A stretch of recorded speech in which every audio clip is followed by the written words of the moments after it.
Weight loss recipe ছাড়া অন্য কোনো রেসিপি যদি আমি শেয়ার করি, তাহলে একটা প্রশ্ন ভীষণভাবে আসে যে, "তাহলে কি তুমি আর ডায়েট করছো না? মানে ওয়েট লস ডায়েট করছো না? তাহলে ওয়েটটা কি করে মেইনটেইন করবে? মানে যে ওয়েটটা কমে গেছে সেটা কিভাবে মেইনটেইন করবে?" তো তাদের উদ্দেশ্যে বলি, ওয়েট কমিয়ে নেওয়ার পর আমি কিন্তু এখন ব্যালেন্স ডায়েট করি। মানে একবেলা যদি একটু তেল মসলা জাতীয় খাবার খাই, যদিও সেটাও কিন্তু একেবারে পরিমিত পরিমাণে খাই, একেবারেই বেশি খাবার খেয়ে ফেলি না। তো বাকি দুবেলা কিন্তু একদমই হালকা কিছু খাই। আর হালকা খাবারের মধ্যে সালাড আমার সবথেকে বেশি প্রিয়। বিভিন্ন সালাডের রেসিপি আমি আপনাদের সঙ্গে শেয়ার করি। আজও একটা রেসিপি শেয়ার করছি। নমস্কার বন্ধুরা, মেঘার সাথে বাঙালিয়ানার আরো একটি নতুন পর্বে আপনাদের সবাইকে স্বাগত। তো আজকের আমাদের এই সালাডের মূল উপকরণ হচ্ছে এই ছোট ছোলা, যেটা আমি ৭-৮ ঘন্টা মতো ভিজিয়ে রেখেছিলাম। তারপরে ভালো করে ধুয়ে জল ঝরিয়ে নিয়েছি। তো এবার এই ছোলাটা আমাদের সেদ্ধ করতে হবে। তো ছোলা সেদ্ধ করার জন্য একটা প্রেসার কুকারে পর্যাপ্ত পরিমাণে জল নিয়ে জল ঝরিয়ে রাখা ছোলাটা এর মধ্যে দিয়ে দিলাম। সাথেই এর মধ্যে দিয়ে দিচ্ছি ১ টিস্পুন মতো নুন। আর ছোলাটা সেদ্ধ করার সময় আমি দুটো আলুও এর মধ্যে দিয়ে দিচ্ছি যে আলুটা সেদ্ধ করে নেওয়ার জন্য। তবে এই রেসিপিতে আলুটা কিন্তু একেবারেই লাগবে না। তবে কেউ চাইলে অল্প করে আলুও এখানে ব্যবহার করতে পারেন। আচ্ছা, এবার হাই ফ্লেমে রেখে ৪ টে হুইসেল আসা পর্যন্ত ছোলাটা সেদ্ধ হতে দিতে হবে। তো ছোলা সেদ্ধ হয়ে যাওয়ার পর প্রেসার কুকারের প্রেসারটা আপনা আপনি বেরিয়ে যাওয়ার পর আমি ঢাকনাটা খুলেছি। দেখুন ছোলাটা কিন্তু খুব সুন্দরভাবে সেদ্ধ হয়ে গেছে। একদম নরম হয়ে গেছে।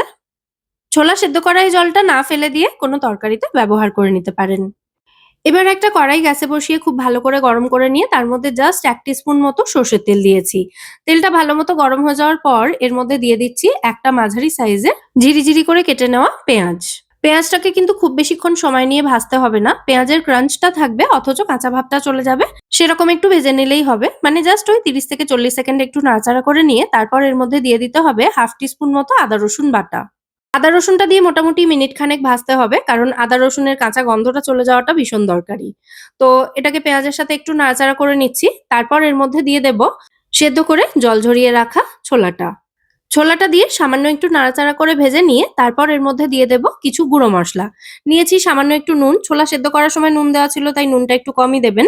একটু লঙ্কা গুঁড়ো, একটু ধনে গুঁড়ো আর একটু ভাজা মসলা গুঁড়ো নিয়েছি। ভাজা মসলার মধ্যে গোটা জিরে, গোটা মৌরি, শুকনো লঙ্কা, তেজপাতা, ছোট এলাচ এবং দারচিনি রয়েছে। সমস্ত কিছু শুকনো কড়াইতে ভালো করে ভেজে আধভাঙা করে ব্যবহার করেছি। ভাজা মসলা ১ টিস্পুন মতোই দিয়েছি। সমস্ত কিছু একসাথে খুব ভালো করে নাড়াচাড়া করে একটু ভেজে নিয়েছি।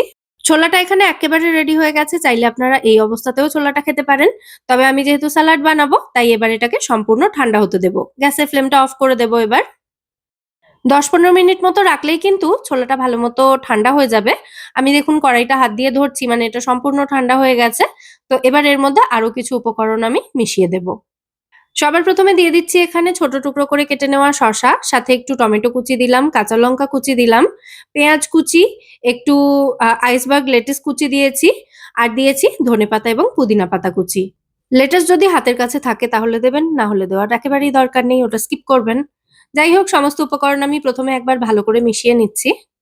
এর মধ্যে দিয়ে দিচ্ছি আমি এবার কিছুটা ড্রাই রোস্ট করে খোসা ছাড়িয়ে নেওয়া পিনাট বা চিনেবাদাম।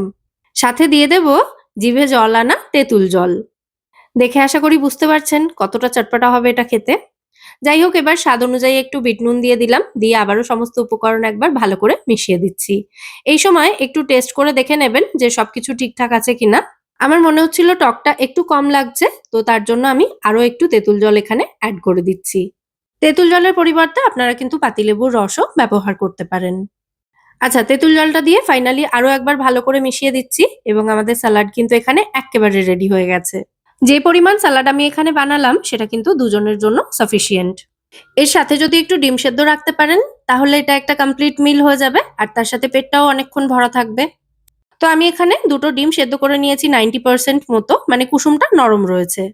তো ডিমগুলোকে আমি এভাবে ছুরি দিয়ে দুটুকরো করে দিলাম, দিয়ে এই বাটির ওপরেই সাজিয়ে দেব। তো আজকের এই সালাড রেসিপি আপনাদের কেমন লাগলো সেটা কিন্তু অবশ্যই আমায় কমেন্টে জানাবেন। যদি ভালো লেগে থাকে ভিডিওটাকে বরাবরের মতো একটা লাইক এবং শেয়ার করে দেওয়ার অনুরোধ রইল। সাথে এরকমই নিত্য নতুন রেসিপি পাওয়ার জন্য চাইলে আমার চ্যানেলটাও সাবস্ক্রাইব করে নিতে পারেন। আজ তাহলে এ পর্যন্তই, আবার দেখা হবে পরের পর্বে। সবাই সুস্থ থাকবেন, ভালো থাকবেন এবং সব্বাইকে খুব ভালো রাখবেন। নমস্কার।